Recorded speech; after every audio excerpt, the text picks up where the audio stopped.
Hi అండి, అందరూ ఎలా ఉన్నారు? అందరికీ ముందుగా వరలక్ష్మి వ్రత శుభాకాంక్షలు. ఈ పూజ వచ్చేసి మా నాన్నమ్మ వాళ్ళు చేసుకున్నారనమాట. ఈ వారం మాకు చేసుకోవడానికి అవ్వలేదు కాబట్టి మా నాన్నమ్మ వాళ్ళు పూజ చేసుకొని మమ్మల్ని భోజనానికి పిలిచారనమాట.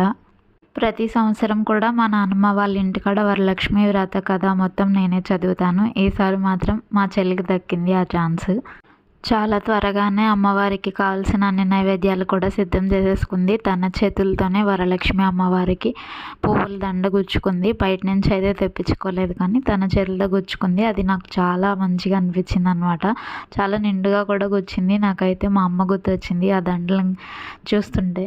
నానమ్మ వాళ్ళ ఇంట్లో ఈ ఫోటోలన్నీ కూడా మా చిన్నప్పటి నుంచి ఉన్నాయన్నమాట. ఈ ఫోటోలన్నీ చూస్తుంటే మా చిన్నప్పటి అన్నీ కూడా గుర్తొచ్చినాయి. ఎప్పటి నుంచో ఈ ఫోటోలు ఉన్నాయి.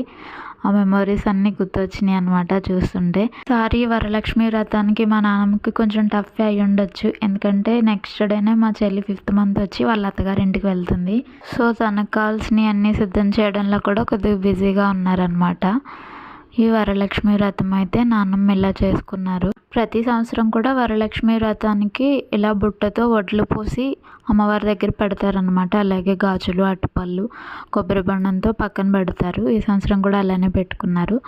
ఓం శ్రీ వరలక్ష్మీదేవి అయి నమో నమః.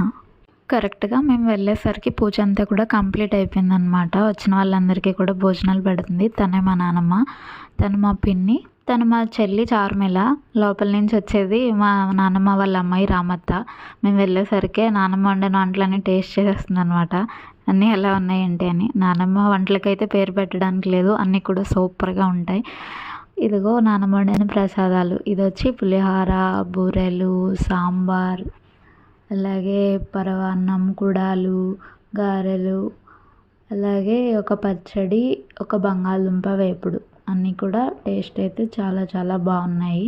అలా వెళ్ళిన పని పూర్తి చేసేసాం అనమాట శుభ్రంగా తినేసి. వస్తూ వస్తూ మళ్ళీ ఒక్కొక్కసారి అమ్మవారిని తలుచుకొని దండం పెట్టుకొని, ఎందుకంటే ఈ వారం చేసుకోవడానికి అవ్వలేదు కాబట్టి మేము కూడా మంచిగా చేసుకోవాలని దండం పెట్టుకొని వచ్చేసాం అనమాట. ఓం శ్రీ మాత్రే నమః. Thank you for watching. Bye. Do subscribe my channel.